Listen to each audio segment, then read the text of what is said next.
ఎప్పటినుంచో ఈ పేరు వింటున్నాను. ఇప్పటికి రంగంలోకి దిగాల్సొచ్చింది. ఇంట్లో గొడవలు జరిగి ఇల్లు వదిలి అందరికీ దూరంగా వెళ్ళింది. ఎవ్వరితోనూ కాంటాక్ట్లో లేదు. ఎక్కడుందో ఎవ్వరికీ తెలీదు.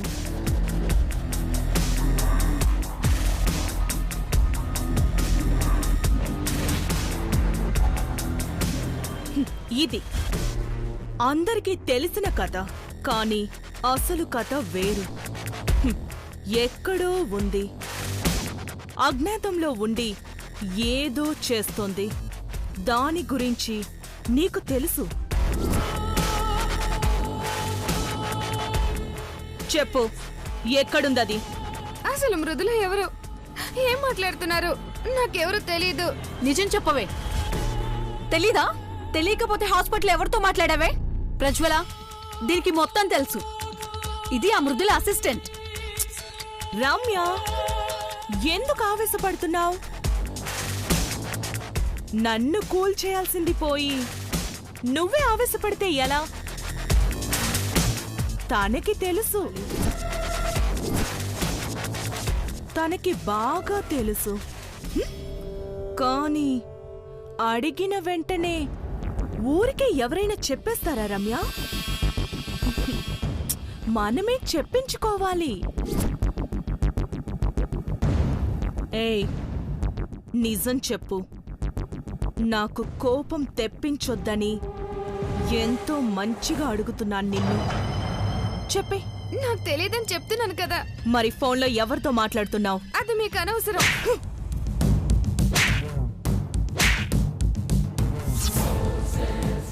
అయ్యయ్యో,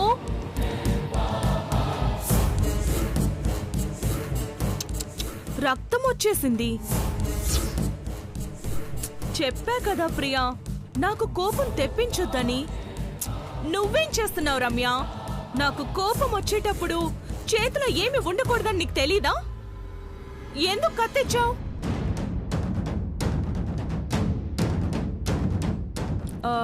ఏమన్నావు? అనవసరమా? అవసరం లేకుండా నిన్ను తీసుకొచ్చి కట్టి పడేయడానికి పిచ్చోళమనుకున్నావా? పని పాట లేదనుకున్నావా? మరి అదిగా చెప్పవే, లేకపోతే నా చేతుల్లో చస్తావు. నాకు తెలీదు తెలీదు తెలీదు. ఏయ్, నాతో కామెడీ చేయకు. తెలీదు. తెలీదా? తెలీదు తెలీదు తెలిసినా చెప్పను. ఏయ్, ఇప్పటి వరకు తెలీదన్నావు, ఇప్పుడు చెప్పనంటున్నావా? ఏంటే నాటకాలు ఆడుతున్నావా నాతో? ఇది గనుక గొంతులో దించి తిప్పి నరాల్ని బయటకు లాగానే అనుకో, రక్తం కక్కుకొని చస్తావు.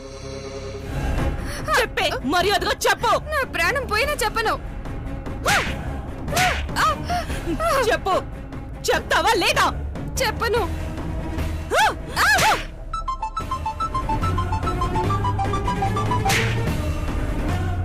ప్రజ్వల, దీనికి ఫోన్ కాల్ వస్తుంది. మేడముట ఆ మృదులే అయ్యుంటుంది.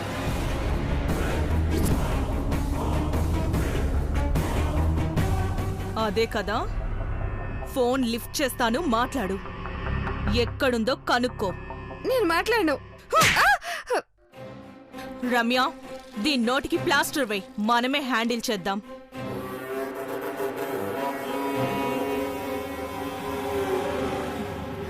హలో ప్రియా.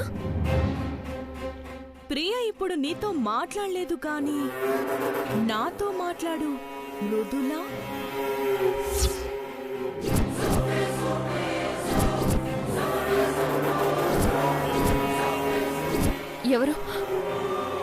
ఎవరు మీరు?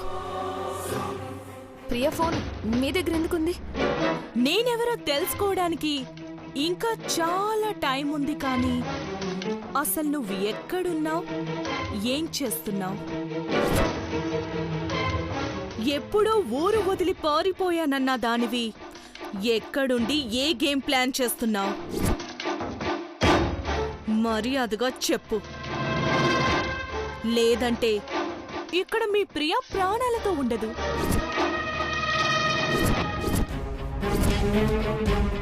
వద్దు, ప్రియనేం చేయొద్దు. అసలు మీరెవరు? నా గురించి మీకెందుకు?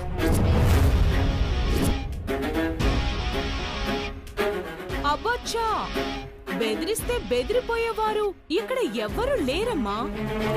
నువ్వు చెప్తావా, దీని ప్రాణాలు తీయమంటావా? అయ్యో వద్దు, చెప్పవే. వద్దు, ప్రియనేం చేయొద్దు. అయితే చెప్పు.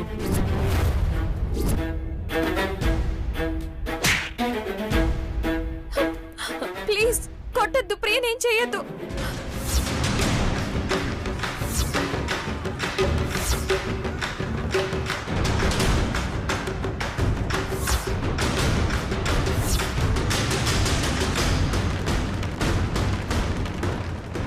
సంపంగి,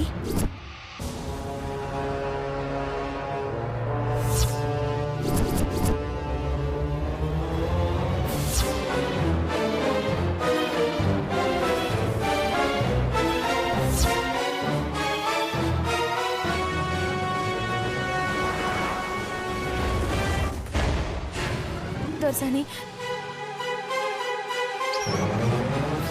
ఇదేంటి ఫోన్ కట్ చేసింది? హ, అంటే మీ మేడంకి నిన్ను చంపినా దానికి లెక్కలేదన్నమాట. అసలు అసలు దాని గురించి ఎందుకు ఆలోచిస్తున్నావే? చెప్పవే, చెప్పు. సంపంగి, ఏమైంది? ఎందుకలా ఉన్నావు? ఏం లేదు దొరసాని, మంచిగానే ఉన్నాను. నీకొక విషయం చెప్దామనొచ్చా. 2 పిల్లల్ని కన్నాను కాని నా చేతుల మీదుగా ఒక్కరి పెళ్లి కూడా జరిపించలేకపోయాను. ఎంత దురదృష్టవంతురాలనేంటని ఎన్నిసార్లు బాధపడ్డాను కాని నీ వల్ల ఆ లోటు తీరిపోతోంది సంపంగి. నీ పెళ్లి నా చేతుల మీదుగా జరిపిద్దాం అనుకుంటున్నాను.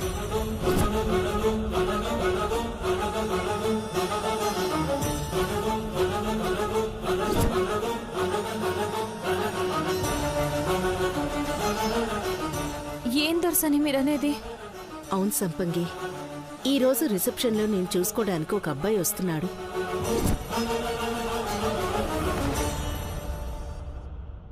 నా పెళ్ళ? ఇప్పుడు నా పెళ్లి గురించి ఎందుకమ్మా? ఏ, నీ పెళ్లి నేను చేయకూడదా? ఆ మాత్రం బాధ్యత నాకు లేదా? అది కాదు దొరసాని. అమ్మా, అది కాదు. నువ్వేంట్రా కాదంటున్నావు? బాధ్యతగా చూసుకుంటాననే కదా నువ్వు తీసుకొచ్చావు. మరి పెళ్లి చేయడం బాధ్యత కాదా? అమ్మా,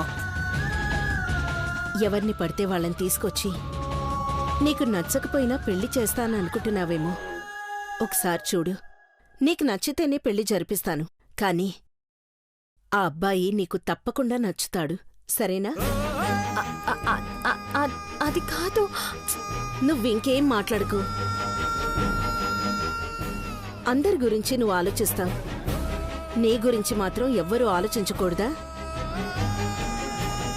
సరే, ఫంక్షన్కి టైం అవుతుంది, తొందరగా రెడీ అవ్వు. దొరసాని,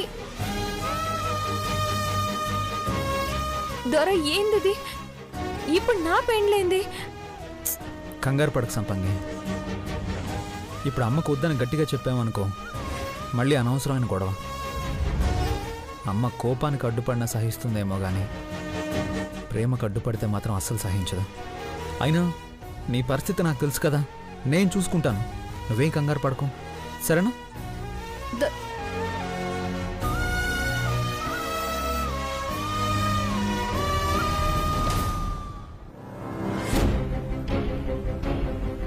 నా కుటుంబాన్ని చక్కబెట్టుకుందామని,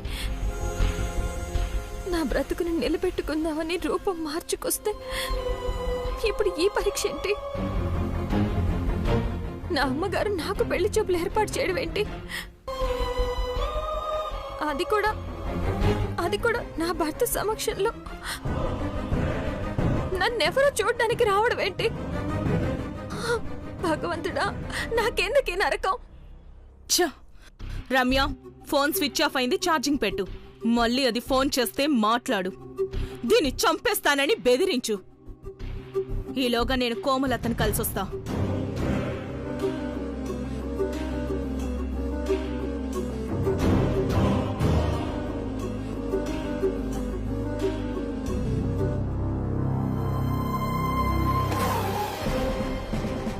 ప్రియా,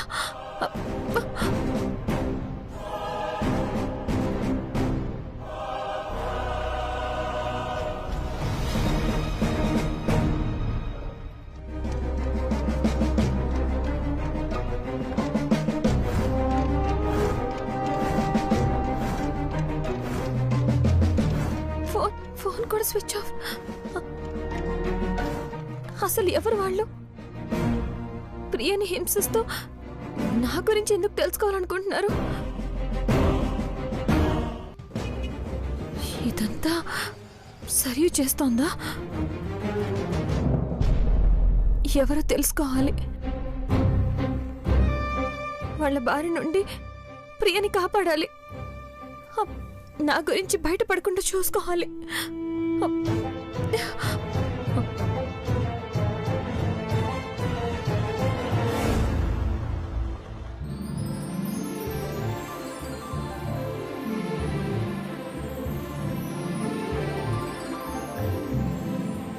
అత్తయ్య, మావయ్య వచ్చారా? మధు, ఈ ఏర్పాట్లన్నీ ఎలా జరుగుతున్నాయి? అన్నీ బాగానే జరుగుతున్నాయి అత్తయ్య. మీ ఆరోగ్యం ఎలా ఉంది మావయ్య? టైంకి మందులు వేసుకుంటున్నారు కదా? నా ఆరోగ్యం దేముందిరా, కుటుంబంలో పరిస్థితులు మనుషులు బాగుంటే నా ఆరోగ్యం అదే బాగుంటుంది. ఇప్పుడంతా బాగానే ఉంది కదా మావయ్య. మానసిక ప్రాబ్లం సాల్వ్ అయింది. అమ్మలో మార్పు వచ్చి తరుణ్ తనయాలను క్షమించింది. అందరికీ ఒకేసారి రిసెప్షన్ ఏర్పాటు చేసింది. కుటుంబం మొత్తం సంతోషంగానే ఉంది మావయ్య. మరి నువ్వు?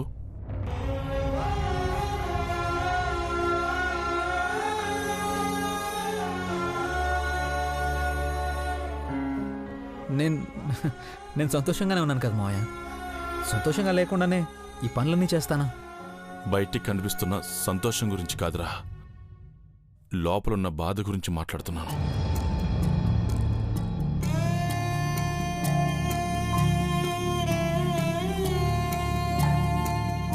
మృదుల దూరంగా ఉన్నందుకు బాధలేదా?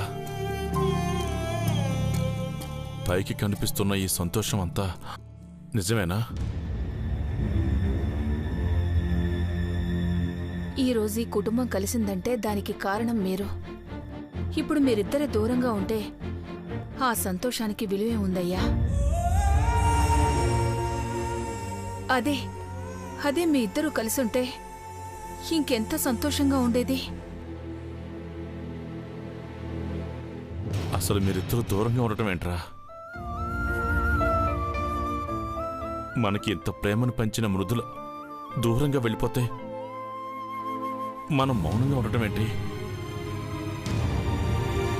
ఇంతకన్నా దురదృష్టం, దారుణం ఇంకేమైనా ఉంటుందా? మనల్నందరినీ ఒక్కటి చేసి తను ఒంటరిదైపోయింది. మృదుల ఎప్పుడు ఒంటరిది కాదు మావయ్య. ఎక్కడున్నా 10 మంది కోసం ఆలోచిస్తుంది.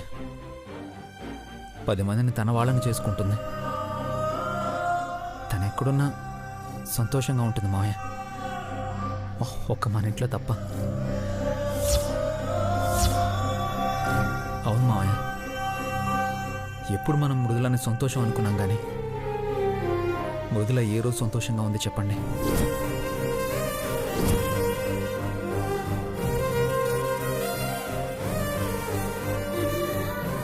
మృదులను చూడగానే అమ్మ కోపం వస్తుంది. ఎప్పుడు ఏదో ఒక గొడవ, నిందలు, అవమానాలు. అసలు సంతోషమే ఉండేది కాదు మావయ్య.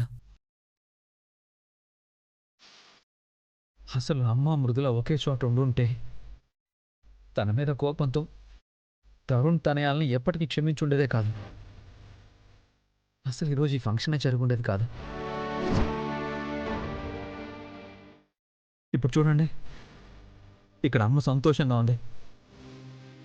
మృదులకు కూడా బాధలు లేవు, అవమానాలు లేవు.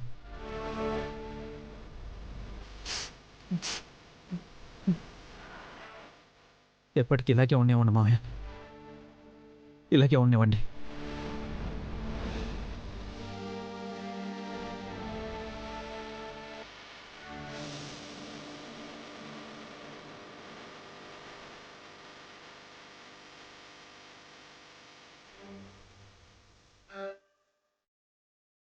ఇన్ని చెప్తున్నావు గానీ అసలు నువ్వు మృదులను వదిలే దూరంగా ఎలా ఉండగలుగుతున్నావయ్యా?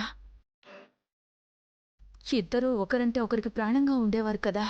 దగ్గరే ఉండి బాధపడుతూ ఉంటే చూడడం కంటే దూరంగా ఉన్నా సంతోషంగా ఉంటే చాలనుకోవడం మంచిదే కదా అత్తయ్య. బాధైనా సంతోషమైనా భార్యాభర్తలు ఇద్దరూ కలిసుంటేనే సంతోషంరా. అందరం కలిసి ఒకసారి వదినతో మాట్లాడదాం, ఒప్పిద్దాన్రా. వద్దత్తయ్య, అమ్మ ఎంత చెప్పినా వినదు. మళ్ళీ పరిస్థితి మొదటికే వస్తుంది.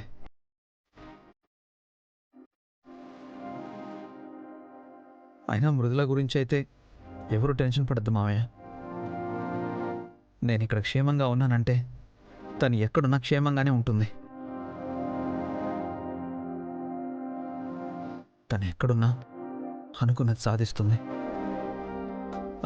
అయినా తన లక్ష్యమే వేరు మావయ్య. ఈ గొడవల్లోకి దించి వాటిని నాశనం చేయకూడదు.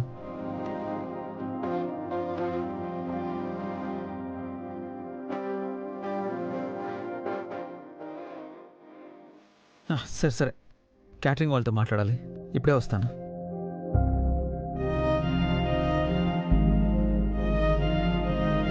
ఏంటండి వీళ్ళకి పరిస్థితి? మంచి చేసే వాళ్ళకి ఎప్పటికైనా మంచి జరుగుతుంది భారతి. తొందరలోనే వాళ్ళు దగ్గర అవుతారు.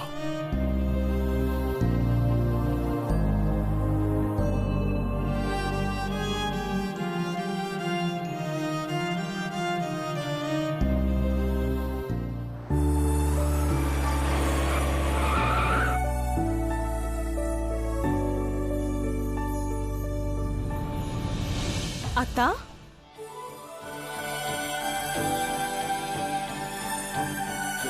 వచ్చావా? చూసావా సరియు పరిస్థితి ఎలా అయిందో? ఏం చెయ్యాలో అర్థం కాలేదే. ఇప్పుడు నిన్ను చూశాకే కాస్త ధైర్యం వచ్చింది. అసలేం జరుగుతుందత్తా? సరియుని ఇక్కడికి ఎందుకు తీసుకొచ్చో, ఎందుకిలా జరిగింది? అయినా నీ తోడబుట్టిన అన్నయ్య అక్క ఇక్కడే ఉన్నా నాకు ఫోన్ చేసి రమ్మన్నావంటే అసలు నీ పరిస్థితి ఏంటి? ఏం చేయమంటావే? అంతా నా తలరాత. ఎన్నో ఆశలు పెట్టుకొనొచ్చాను. నా కూతుర్ని నా పుట్టింటికి కోడలి చెయ్యాలనుకున్నాను. కాని ఒక పనికి మాలింది మా ఆశలన్నీ చంపేసింది. నా అల్లుడికి నా అక్క కూతురుతోనే పెళ్లి చేసింది. అదే నా కూతురుతో పెళ్లి జరుగుంటే ఈ పాటికి పరిస్థితి వేరేలా ఉండేది. కానీ ఇప్పుడు సరియు చావు బతుకుల్లో ఉందత్తా. అక్కడ వాళ్ళు మాత్రం సంబరాలు చేసుకుంటున్నారు. వింటుంటేనే నాకు కంపరం వేస్తుందత్తా. అందర్నీ వరుసగా నిలబెట్టి షూట్ చేసి చంపేయాలనిపిస్తోంది. అసలు దీనంతటికీ కారణం మృదులే కదా. దిగగానే దాంతోనే మొదలు పెట్టా. మీరందరూ అది ఎటో వెళ్ళిపోయిందనుకుంటున్నారు కదా, అది ఇక్కడే ఎక్కడో ఉంది. అవునా? అవునత్తా, అది ఇక్కడే ఎక్కడో ఉండి ఈ కథంతా నడిపిస్తుంది. దాన్నెలాగైనా బయటికి రప్పించి సరయుకి చేసిన దానికి ప్రతీకారం తీర్చుకుంటానత్తా. కానీ అంతకన్నా ముందు సరయుని బాధ పెట్టిన వాళ్ళందరికీ నరకం చూపించాలత్తా. నాకు తెలుసు ప్రజ్వల, సరయు అంటే నీకెంతిష్టమో నాకు తెలుసు. మా కోసం నువ్వేమన్నా చేస్తావని తెలుసు. అందుకే నిన్ను పిలిపించాను. అన్న అక్క అని చాలా ఆశలు పెట్టుకున్నాను. కానీ ఎవరి స్వార్థం వాళ్లే చూసుకున్నారు. తన జీవితం ఏమైపోతుందోనని కూడా పట్టించుకోకుండా సంబరాలు చేసుకుంటున్నారు. వాళ్ళు సంతోషంగా ఉండటానికి వీల్లేదు ప్రజ్వల. సరియు దాన్ని చంపడానికి ప్లాన్ చేసే కదా మిస్ఫైర్ అయ్యి హాస్పిటల్లో అడ్మిట్ అయింది. ముందు దాని సంగతి తేలుద్దాం పదత్తా. అంతకన్నా ముందు వీరస్వామిని రెచ్చగొట్టి పంపించాలి ప్రజ్వల. వీరస్వామ? వాడెవడు? మృదుల బాబు. మృదుల ఏమైపోయిందోనని ఎప్పుడు పడితే అప్పుడు వాళ్ళింటికి వెళ్ళి గొడవ చేస్తుంటాడు.